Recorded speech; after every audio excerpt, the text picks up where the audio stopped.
खबरें। और बात करते हैं सबसे पहले पर्यटन को लेकर। राज्य पर्यटन मंत्रियों के सम्मेलन में आज दूसरे दिन केंद्रीय मंत्री धर्मेंद्र प्रधान, अनुराग सिंह ठाकुर, अश्विनी वैष्णव और ज्योतिरादित्य सिंधिया राज्य मंत्रियों के सम्मेलन में अपने विचार रखेंगे। आज टूरिज्म इंफ्रास्ट्रक्चर के विकास पर चर्चा की जाएगी। इसके साथ ही हिमालय क्षेत्र और स्पिरिचुअल टूरिज्म के विकास पर भी चर्चा की उम्मीद है। देखिए हमारी खास रिपोर्ट। देश में पर्यटन उद्योग को बढ़ावा देने के लिए और पर्यटन के विकास से संबंधित मुद्दों पर चर्चा करने के लिए हिमाचल प्रदेश के धर्मशाला में 18 से 20 सितंबर तक राज्यों के पर्यटन मंत्रियों का राष्ट्रीय सम्मेलन का आयोजन हो रहा है। इस सम्मेलन में अरुणाचल प्रदेश, उत्तर प्रदेश, मध्य प्रदेश, तमिलनाडु, असम, त्रिपुरा, मिजोरम, गोवा, मेघालय, कर्नाटक, लद्दाख, बिहार, छत्तीसगढ़, गुजरात, जम्मू कश्मीर, झारखंड, केरल और महाराष्ट्र सहित कई राज्यों के पर्यटन मंत्री सहित करीब 250 प्रतिनिधि शामिल हो रहे हैं। इस सम्मेलन में केंद्रीय पर्यटन मंत्री जी किशन रेड्डी ने कहा कि टूरिज्म पॉलिसी के अलावा इको टूरिज्म, ग्रीन टूरिज्म और मेडिकल टूरिज्म को कैसे बढ़ाया जाए, भारत सरकार इस दिशा में काम कर रही है। इस 3 दिन में भारत में कैसा टूरिज्म को बढ़ावा देना, भारत में टूरिज्म को कैसा एनकरेजमेंट करना, टूरिस्ट डेस्टिनेशंस को कैसा डेवलप करना, फॉरेन टूरिस्ट को कैसा अट्रैक्ट करना, डोमेस्टिक टूरिज्म में इंडियन डायस्पोरा और इंडिजियस एक्टिविटी को कैसा बढ़ाना, जो आज नौजवान eco tourism, green tourism, home tourism,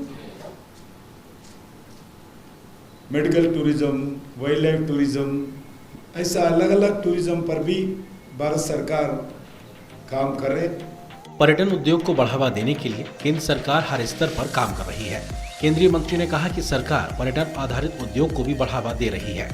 इसके लिए सरकार ने अतिरिक्त 50,000 करोड़ का emergency credit line guarantee scheme का आवंटन किया है। टूरिज्म आधारित हॉस्पिटैलिटी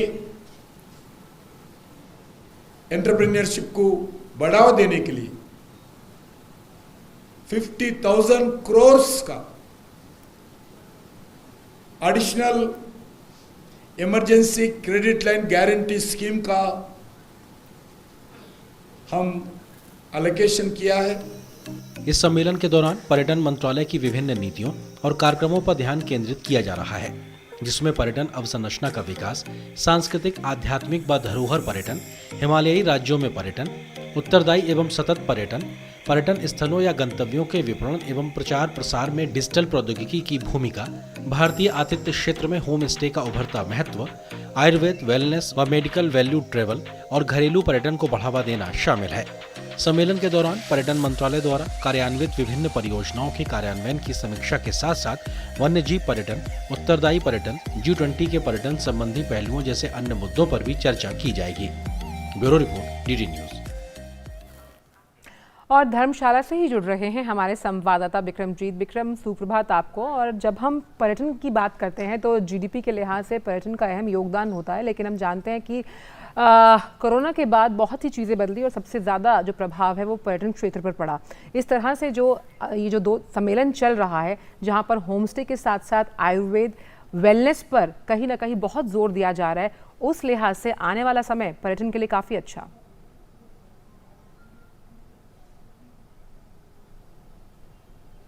देखिए, जिस प्रकार से कोरोना के समय जो सबसे ज़्यादा प्रभावित क्षेत्र था वो क्षेत्र जो है ये पर्यटन का क्षेत्र ही था, और इस पर विचार भी किया गया है कि किस प्रकार से जो पर्यटन का क्षेत्र है उसमें जो है आगे का विकास किया जाए। लेकिन जिस प्रकार से इस समय की अगर बात करें तो साफ तौर पर यहाँ पर केंद्रीय मंत्री के द्वारा कहा गया है कि अब जो है पर्यटन का क्षेत्र खुल रहा है कोविड के बाद, और बहुत ज़्यादा संभावनाएं जो है दिखाई दे रही हैं पर्यटन के क्षेत्र में। अपॉर्चुनिटीज़ काफ़ी दिखाई दे रही हैं, लोगों को लाभ काफ़ी मिलने वाला है।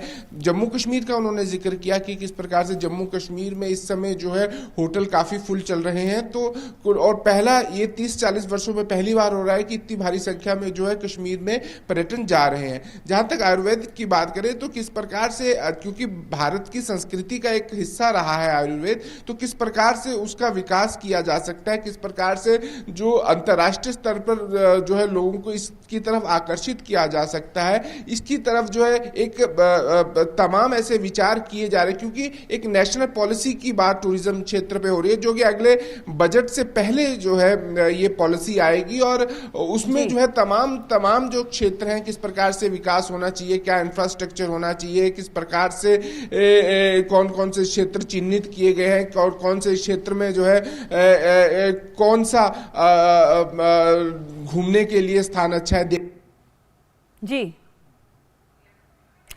तो दोबारा से बात करेंगे हम विक्रमजीत से, लेकिन साफ तौर पे शैला, जिस तरह से विक्रम बता रहे थे, क्योंकि हम जानते हैं कि चाहे मैं हूं, आप या कोई भी अगर कहीं पर जाना चाहता है, ख़ास तौर पर किसी और राज्य में, टूरिज्म के लिहाज से होम स्टे, आयुर्वेद और अब तो डिजिटल माध्यम से भी आप पहले ही बुकिंग करके जा सकते हैं, तो कहीं ना कहीं बहुत आयाम है इस पूरे क्षेत्र में। बिल्कुल, और इसी को बढ़ावा देने के लिए लगातार सरकार भी प्रयासरत है। विक्रमजीत सिंह हमारे साथ दोबारा जुड़ गए हैं। विक्रम, हम देख रहे हैं कि सरकार लगातार प्रयास कर रही है टूरिज्म को बढ़ावा देने के लिए। आज टूरिज्म पर, पर्यटन पर राष्ट्रीय सम्मेलन का दूसरा दिन है, मंथन जारी है कि किस तरह से पर्यटन को और ज्यादा बढ़ावा दिया जा सकता है। हम देख रहे हैं कि देश भर में पर्यटन को बढ़ावा देने के लिए कई धार्मिक सर्किट का भी जो है विकसित किए जा रहे हैं, जिससे पर्यटन के क्षेत्र में खास तौर पे पूरी दुनिया में जो भारत की संस्कृति है, भारत की जो भव्यता है, उसको प्रदर्शित किया जा सकेगा। वहीं कहीं ना कहीं जब पर्यटन के क्षेत्र में बात होती है तो उससे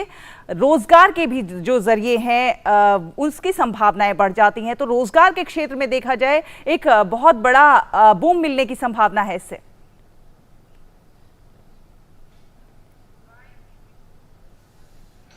जी बिल्कुल ठीक है कि देखिए, अगर ये जो सम्मेलन है इसमें अगर अलग अलग राज्यों की अलग अलग विशेषताएं हैं, तो ऐसे में अगर मान लीजिए कि अगर हिमाचल प्रदेश में एक टूरिस्ट आता है, तो टूरिस्ट आएगा तो चाय भी पिएगा, होटल में भी रहेगा, घूमने फिरने के लिए टैक्सी भी लेगा और जो है उसको एक गाइड की भी आवश्यकता होगी। तो अलग अलग क्षेत्रों में अलग अलग लोगों को रोजगार मिलेगा।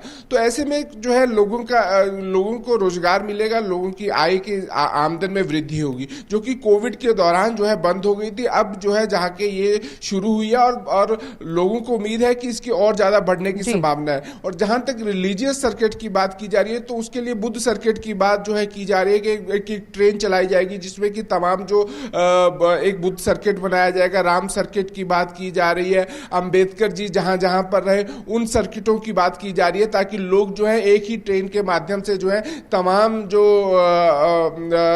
जहां जहां अंबेडकर जी के निशानियां हैं वहां पर भ्रमण कर सके। तो तमाम ऐसे बिंदुओं पर विचार किया जा रहा है ताकि लोग जो है अपने जो भ्रमण को ज्यादा बढ़ावा मिले और लोगों की आय की आमदन में वृद्धि हो। लेकिन इसके साथ साथ इस बात का भी जो है जरूर ध्यान रखा जा रहा है कि लोगों को कोई सुविधा हो, इंफ्रास्ट्रक्चर कैसे डेवलप हो। आज इस विषय पर चर्चा होनी है कि किस प्रकार से जो है इंफ्रास्ट्रक्चर, क्योंकि लोग अगर आते हैं, अगर पैसा खर्च करते हैं तो उनको सुविधाओं की जरूरत होती है, वो सुविधाएं देखते हैं। तो ऐसे में जो है बेसिक इंफ्रास्ट्रक्चर और लोकल इंफ्रास्ट्रक्चर किस प्रकार से डेवलप किया जाए, लोगों को किस प्रकार से सुविधाएं दी जा सके ताकि लोग आए और सुविधाएं लें और दोबारा आने का सोचें।